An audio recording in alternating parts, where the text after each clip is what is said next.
Hello, this is Professor James Strickler, and this is a course in American government.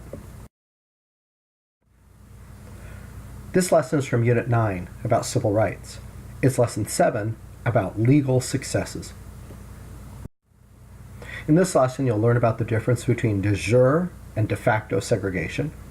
You'll learn about the Civil Rights Act of 1964, about the United States Supreme Court case of Heart of Atlanta Motel versus the United States, about the case of Gwynn versus United States, about the 24th Amendment, and about the Voting Rights Act of 1965. In previous lessons, we've learned about how, after the Civil War, 3 amendments were added to the Constitution to try to create equality for the newly freed slaves. But despite the insertion of those amendments into the Constitution, significant obstacles it remained in the way of blacks enjoying full civil rights in the United States of America. Among those obstacles that we particularly mentioned were public segregation, private discrimination, and voter suppression. We're going to talk about how each of these 3 obstacles were then dismantled in the 1960s in the United States of America. Now I have these different subjects color-coded here, so you can follow in the slides that come after this which of these are being talked about in this lesson. So first we're going to talk about public segregation, how it came to an end. This is something that we've already mentioned in a previous lesson, about how the United States Supreme Court cases of Brown versus Board of Education and Bowling versus Sharp ended segregation that was being engaged in by government. In the case of Brown, we're talking about segregation by the states. In the case of Bowling versus Sharp, we're talking about segregation by the national government. Segregation that is required by law is what we call de jure segregation. De jure segregation had been declared unconstitutional in the United States of America through these 2 court decisions. But that still left de facto segregation in place. As a matter of fact, de facto segregation still exists in the United States of America. This is segregation, in other words, dividing of people up by race, that is created entirely by private choices. The easiest example of this to imagine is in a mixed-race high school with both black and white students. It's not uncommon, if you go to the cafeteria at lunchtime, to see the black students sitting in their area and the white students sitting in their area, and that is not illegal at all. As long as the school has not stepped in and asked the students to sit in separate areas. If they choose to sit in separate areas all on their own, that's fine. Nothing illegal about it. That is de facto segregation. So while that still exists, though, de jure segregation has been declared entirely unconstitutional. So through those United States Supreme Court decisions and their enforcement thereafter, public, in other words, segregation enacted by the government, public segregation has been ended as an obstacle to civil rights. But that still leaves 2 other obstacles: private discrimination and voter suppression. Private discrimination was brought to an end by the Civil Rights Movement. Now, we mentioned the Civil Rights Movement in a previous lesson. It had leaders like Dr. Martin Luther King, had huge rallies like the March on Washington depicted here. It also engaged in a lot of direct actions, sit-ins, protests, things like that were intentionally engaged in to cause tension, to invoke responses, so that these things would be covered in the media, people would see them on television around the country, and their opinions would change as a result. They'd see peaceful protesters being attacked, being harmed, and the opinions of people outside the areas where these conflicts were taking place would come to side with the protesters rather than with the government officials. Well, through this tactic of nonviolent civil disobedience and the reactions of the government officials to suppress it, public opinion was changed around the country. This eventually culminated in an important piece of legislation.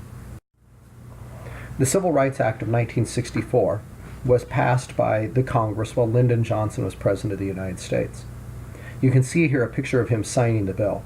In the background behind him, you can see Martin Luther King there. This legislation was very important for the ending of private discrimination. Here's an example of the kind of thing that was said in the Civil Rights Act of 1964. says that all persons are entitled to full and equal enjoyment of goods, services, facilities, things like that, without discrimination or segregation based on race.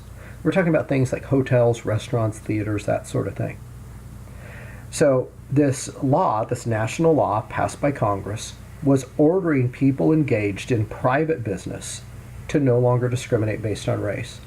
This is making it illegal for the restaurant owner to put a sign up that says, "We only serve whites here," that sort of thing. Well, once this law was passed, of course it was challenged in court. People demanding to know where the Constitution granted the United States government authority to order private individuals to serve customers they didn't want to serve. The answer is found in something that we've mentioned quite a few times previously in this course, the Commerce Clause. You may recall way back in the third unit of this course, when we were talking about federalism, we described the Commerce Clause there as sort of the United States government's utility knife. They could be used to do whatever task it had in front of them. Anything they wanted to outlaw, the Congress could pass a law and claim, "Oh, Commerce Clause," say that in some way it affected commerce. Now, this act, though, where they are actually dealing with real commercial activity, seems a lot more connected than some of the other things that we talked about. They're dealing with people actually selling service here, selling products, and telling them who they must sell them to. Now, it still may be a bit of a stretch from what this act was originally intended to do, simply to make commerce regular among the states, provide rules for taking goods and services across state lines. But at least it is dealing with actual commercial activity. Well, this law that was passed under the power of the Commerce Clause to force private individuals to stop discriminating based on race in the conduct of their businesses was challenged in the United States Supreme Court. The seminal case was the case of Heart of Atlanta Motel versus the United States. In that case, a motel in Atlanta, Georgia, refused to serve black customers in direct violation of the Civil Rights Act of 1964. They were prosecuted for it. Their case eventually ended up in the United States Supreme Court. When the United States Supreme Court decided the case, they said, well, yes, we got to admit that Congress isn't really enacting this law for the purpose of regulating commerce. They're enacting it to deal with a moral problem, the moral problem of segregation. But that still doesn't mean that they can't enact a law to deal with what they consider to be disruptive effects on commerce. In particular, they focused on the fact that having segregated hotels, segregated restaurants, things like that, makes it more difficult for black Americans to travel. If they travel but they can't find a place to eat, can't find a place to stay, they're less likely to travel. And so the Supreme Court, focusing on that, said that there is a real problem for interstate commerce here, that in their opinion, the national government was authorized to deal with under the Commerce Clause. So once this law was sustained by the Supreme Court, we then have a standard by which private discrimination in business transactions is henceforth prohibited in the United States of America. Okay, in that way then, private discrimination is taken care of. The last obstacle we want to talk about to the full enjoyment of civil rights by black Americans was voter suppression. Voter suppression took place in three ways that we've previously talked about in this course. Poll taxes, where people had to pay in order to vote, and it was thought that blacks would be less likely to have the money to pay. Literacy tests, where people had to prove they could read and write to vote, and it was thought that black voters would be less likely to be able to pass this test. Remember, when these laws were put in place, the people that were coming to vote had previously been slaves. They'd been prohibited from learning those things. And then grandfather clauses, which allowed people, even if they couldn't pay the tax or couldn't pass the test, to still vote if their grandfather had been able to vote. This is a way to protect poor, ignorant white voters, to allow them to still vote even as the poll taxes and literacy tests are screening out black voters. Well, the first of these methods of voter suppression was challenged fairly early in a case from 1915. That case is the case of Gwynn versus United States. It involved a law passed in Oklahoma that exempted voters from literacy tests if their ancestors had been able to vote prior to the year 1866.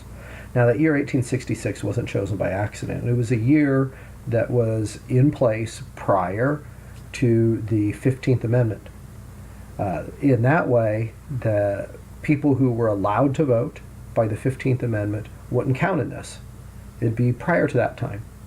So it's a time period when only whites could vote. So essentially, without saying so, this law was creating an exemption to literacy tests for white voters. When the law was brought before the United States Supreme Court, the United States Supreme Court viewed it as an obvious way to avoid the implications of the 15th Amendment. They particularly had a problem with taking standards of who could vote before 1866 and essentially using this law to transplant them into a world 50 years later after the Civil War. They consider that to be an unconstitutional evasion of the implications of the 15th Amendment, and they struck it down. This decision was then used as a precedent to strike down other grandfather clauses in other states around the country. Okay, so now grandfather clauses have been eliminated as a method of voter suppression. What about poll taxes and literacy tests? Poll taxes continue to survive in the United States of America up through the year 1964. Here's a receipt from somebody paying a poll tax to enable them to vote in 1964. But they wouldn't need to thereafter. The reason for that is in 1964, a constitutional amendment was passed, the 24th Amendment, which prohibited the collection of poll taxes for any election where people were voting on federal office, such as the president, the vice president, etc., senators, members of Congress, any election dealing with those. Now, eventually, this amendment was used in conjunction with a law from Congress to basically force the states to give in and conduct their own elections without poll taxes either. It was just too expensive, possibly, for states to not follow the same rules for national elections and their own local elections, since they're generally held at the same time. So through the passage of this amendment, poll taxes were ended around the United States of America, which now left us with literacy tests. 10 literacy tests and other various practices that were designed to suppress the black vote. The Voting Rights Act of 1965 was passed. Here you can see Lyndon Johnson, the President of the United States at the time, sign it into law, and again you see Martin Luther King standing in the background. Another person who was in attendance was Rosa Parks. Here's an example of the kind of thing that this law says. No voting qualification or prerequisite of voting will be imposed to deny or abridge the right to vote on account of race. Now, this law was more detailed, more specific, to make sure that various methods that might be used to stop blacks from voting were done away with, including the literacy tests. So, through these legislative successes, the Civil Rights Act of 1964, the Voting Rights Act of 1965, and the United States Supreme Court case in Gwynn versus the United States, these primary methods of black voter suppression were eliminated. Altogether, then, we have the major obstacles toward black civil rights having been done away with by the mid-1960s. Now let's review what we learned in this lesson. What is de jure segregation? Is it segregation required by law? Is it segregation created by private choices? Is it segregation that's claimed but isn't real? Or is it segregation that used to exist but not now? De jure segregation is segregation that is required by law. Now remember, this is different than de facto segregation. De facto segregation is segregation that exists. People are divided up based on race, but it's by their own private choices. It's like if you're a person of one race and you invite people only of your own same race over to your house for a birthday party. In a sense, that is de facto segregation, and that's legal. De jure segregation is when it is mandated by the government, and that is not allowed. What did the Civil Rights Act of 1964 outlaw? Did it outlaw private discrimination, grandfather clauses, poll taxes, or literacy tests? The Civil Rights Act of 1964 outlawed private discrimination. For example, in a business putting up a whites-only sign in its window, not allowing customers to come in of other races.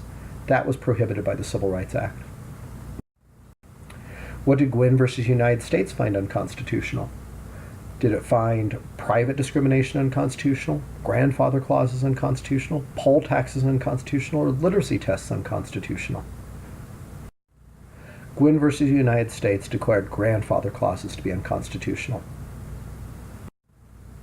What does the 24th Amendment prohibit? Does it prohibit private discrimination, grandfather clauses, poll taxes, or literacy tests?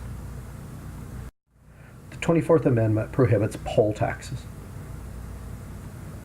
What did the Voting Rights Act of 1965 prohibit?